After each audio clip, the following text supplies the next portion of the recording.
घेण्याचा प्रयत्न केला। त्यामुळे मी सगळ्याच राजकीय पक्षांना त्या ठिकाणी आवाहन केलं की आपण जर सर्वजण एकत्र आलो आणि जर समजा एक दिलाने एक संघपणे या निवडणुकीला जर आपण सामोरं गेलो तर या शहरामध्ये आपण मोठा विजय त्या ठिकाणी संपादन करू शकतो।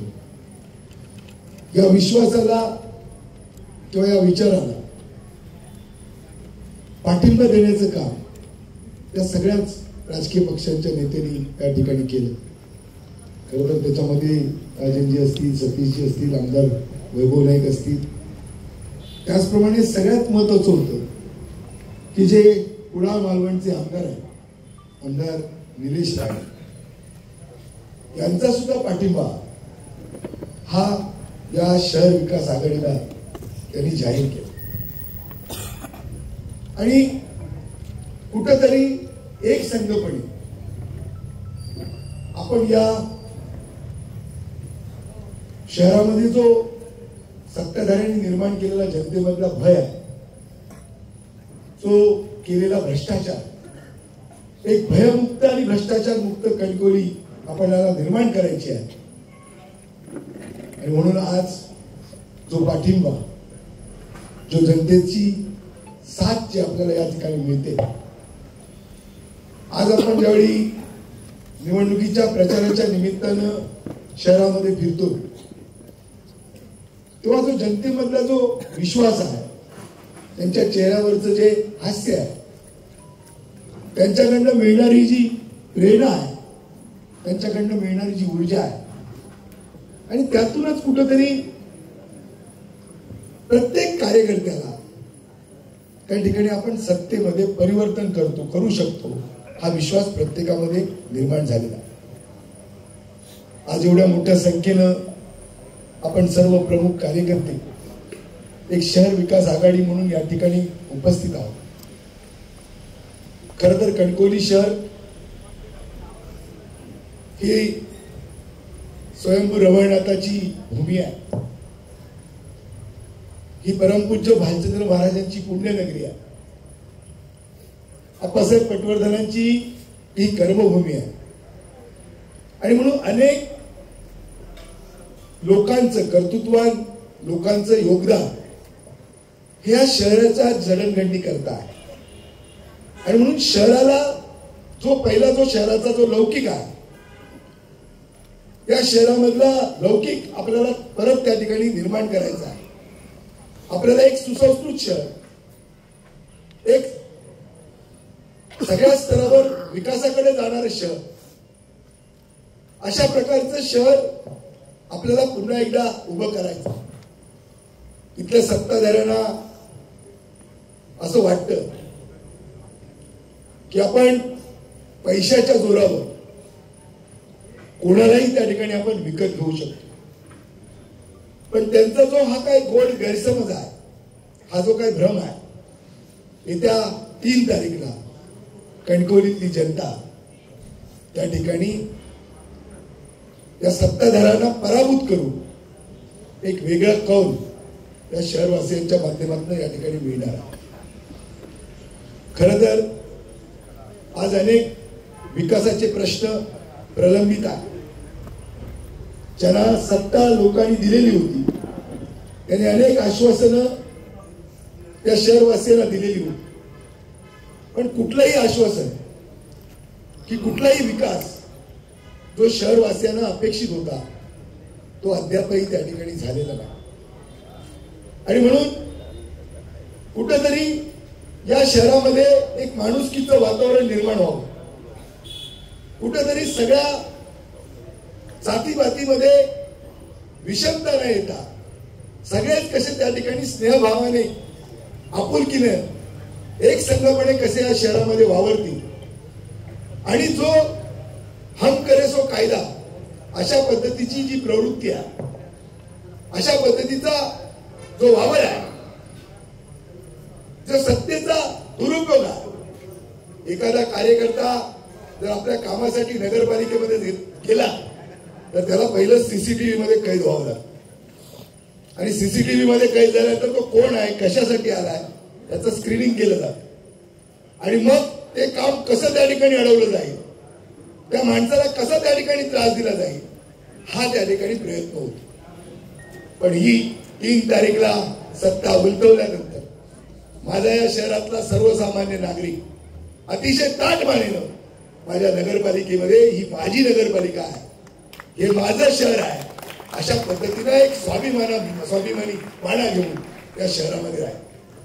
आणि म्हणून कोणाची भीती, कोणाची दहशत त्या ठिकाणी बाळगण्याची गरज नाही. हा प्रत्येक सामान्य माणसाचा अधिकार आहे की लोकशाहीमध्ये जे नगरपंचायत असेल, जे सत्ता केंद्र असतील, ही सर्वसामान्यांच्या हितासाठी आहे. सर्वसामान्यांचा सेवक म्हणून त्या ठिकाणी आपण केलं पाहिजे. पण या ठिकाणी सत्ताधाऱ्यांना असं वाटतंय की आपण या शहराचे मालक आहोत आणि ही जी सगळी जनता आहे, ही जनता कुठेतरी आपली नोकर आहे आणि आम्ही सांगितले करू, आम्ही सांगू ते करू, अशा पद्धतीची भावना त्यांच्यामध्ये. आणि म्हणून मी सातत्यानं सांगतो की मतदारांची भीती ही नेत्यांना असली पाहिजे. कुठेतरी आपण लोकांची जबाबदारी स्वीकारल्याच्या नंतर जर ते आपण आश्वासन पूर्ण करू शकलो नाही, लोकांना आपण जर विश्वासात घेऊ शकलो नाही, तर लोक उद्या ही सत्ता उलटून टाकतील, ही भीती ही सत्ताधाऱ्यांच्या मध्ये असली पाहिजे. पण हे कधी त्या ठिकाणी दिसलेलं नाही. गेल्या 8 वर्षामध्ये सत्तेचा जेवढा गैरवापर करता येईल तेवढा करण्यात आला, जितका भ्रष्टाचार करता येईल तेवढा करण्यात आला. आणि पुन्हा एकदा याच पैशातनं परत ही जनता आम्ही विकत घेऊ आणि या जनतेवर पुन्हा आम्ही आपलं हुकुमशाहीचं राज्य करू, ही भावना या सत्ताधाऱ्यामध्ये आहे. आणि म्हणून आम्ही ठरवलं की कुठेही एक जे मत आहे, हे मत कुठेतरी या मताचं विभाजन होता कामा नये. जे या सत्ताधाऱ्यांच्या विरोधातला जनतेचा जो कौल आहे, हा कौल 3 तारीखला आपल्याला मिळाला पाहिजे. आणि म्हणून ठरवलं की सगळ्या पक्षांना आपण एकत्र घ्यावं, एक संघपणे ही निवडणूक लढवावी आणि सगळे आमचे जे तरुण तडफदार नगरसेवक आहेत, नगरसेविका आहेत, हे अतिशय काम करणारी घरंदाज अशा पद्धतीची ही सगळी उमेदवार आहेत.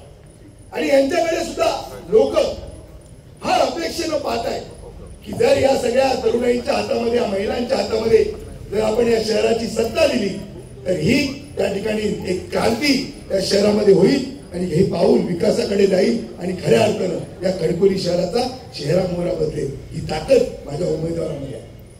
आणि म्हणून मी माझ्या उमेदवारांना सांगतो की आपल्याकडे आता जवळजवळ 10-12 दिवस शिल्लक आहे. या 10-12 दिवसामध्ये आजही आपल्याकडे आपली निशाणी नाही. 26 तारीखला निशाणी आपल्याला मिळेल. पण तोपर्यंत आपण प्रत्येक मतदारापर्यंत जा.